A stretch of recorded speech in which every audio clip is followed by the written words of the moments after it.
What's up, everybody? How we doing? Let me show you what I got right here. I have a bottle of poison.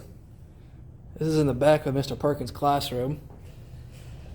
And I'm going to use it today to demonstrate Newton's laws. This bottle of poison right here will tell us everything we need to know about the forces acting on us on this planet Earth. So right now, we know something about this bottle. We know it's experiencing what force? Regardless of anything else, it always experiences what? It always experiences gravity. We're here on Earth, it'll experience gravity. Gravity is coming down, straight down onto it, onto the table.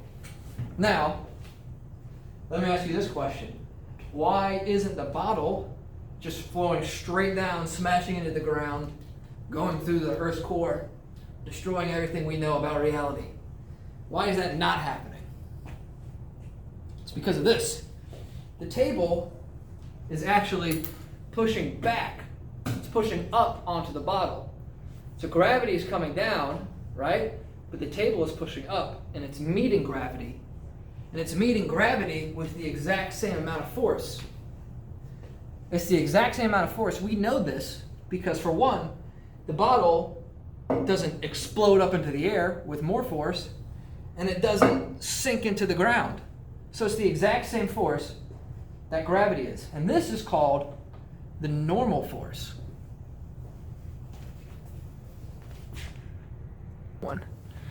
So here's a picture of our bottle of poison on a table. And I'm going to start drawing the forces that we're seeing, the forces that system is experiencing. So like we already said, we have the force of gravity pushing down on it. We'll write that as capital F, lowercase g. And we talked about the normal force, right? That's the force of the table pushing up on the bottle. Our normal force is going directly up, and we write it as such. That's our normal force, that's our force of gravity. So that's important in the vertical direction. That's really what you see right there. Now, what if we bring it to the horizontal direction? Well, if we look at it in the horizontal direction, I'm going to erase these things right here.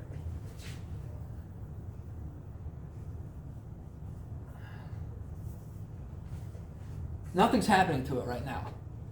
Okay, there's no forces acting on it, left or right. Only force acting on it is gravity and the normal force equalizing. But what happens if I start to try and push this bottle? That's called the force applied. We write that as Fa. And since we're here in a reality with friction, it's going to experience friction. We write as lowercase f. Now, there's two different types of friction, and I'm going to show you that right over here.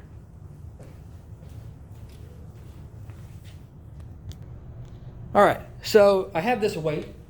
I have it sitting on this board right here. And watch this. As I slowly increase the angle of this board, the weight falls off. But it didn't fall off immediately, did it?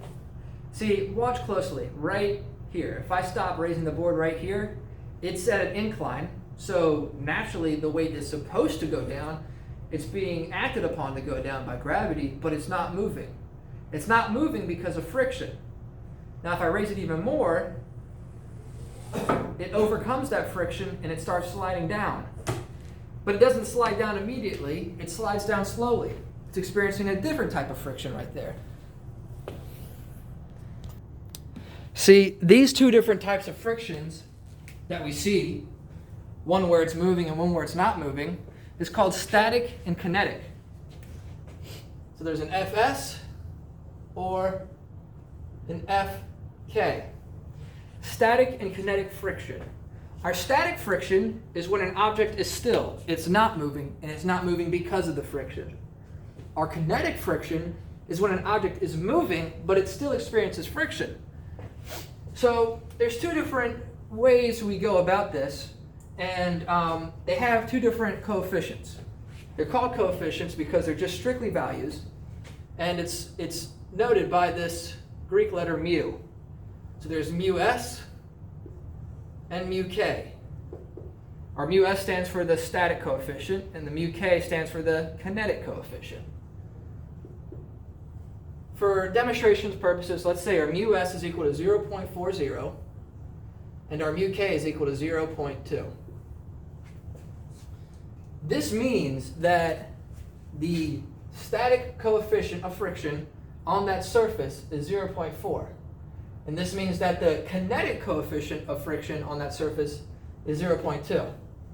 Now, we can't really use this in any of our questions, but we can use it to help us solve for the net forces acting on that object. If you want to find the force of friction, this force of static friction, you solve it by doing this. You say Fs is equal to mu Fn. Then for the coefficient, or for the kinetic friction, the force of kinetic friction, you'd say Fk is equal to mu Fn. Now, we didn't really discuss what Fn meant, but Fn is the normal force. And I'm going to write this right here. Our normal force is actually equal to the weight. So whatever the weight of the object is. And our weight is different from mass. Our weight is equal to our mass times gravity. This is very important. Our weight is equal to our mass times the gravity. So if this bottle of poison, we'll say it weighs, or it has a mass of 5 kilograms, well then our weight is going to equal 5 times 9.8, because that's gravity. So if we solve that, we get 49. Our weight is equal to 49.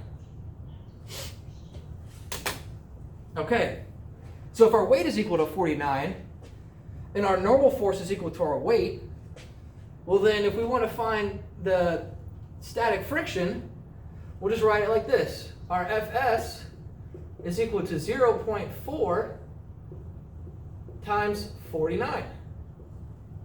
And we can do the same for our kinetic friction. 0.2 times 49. So let's figure what these are out. So our Fs and our Fk, these are equal to 0.4 times 49, 19.6 newtons, 0.2 times 49, 9.8 newtons.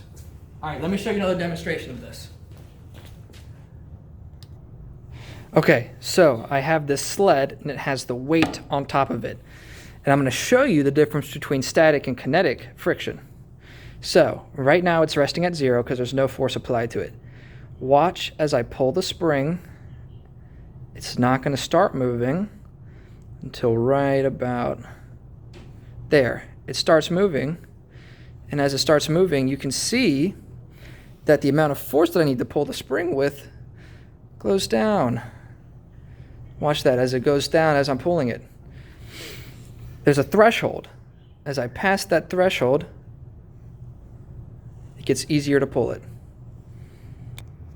So this threshold that I'm talking about is overcoming the static friction. And really, this should have been written like this, as an inequality. An inequality because the static friction only applies as much force as it can before it's overcome. And I'll show you this with this table example. So here, we have our force applied, our static friction, our kinetic friction, and our F net, right? Our net force on that system. So, if I apply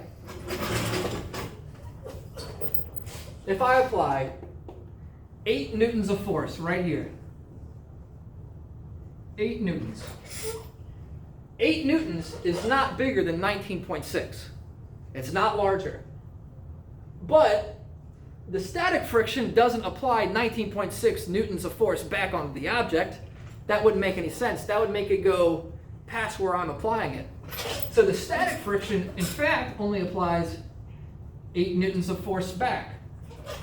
There's no kinetic friction because it's not moving. It hasn't overcome the static friction, meaning there's no net force on the object. Same would be true if I did 15 newtons. It would only apply 15 newtons back. There'd be no kinetic and no net. What if I did this? What if I applied 30 newtons? If I applied 30 newtons of force, is that bigger than the static?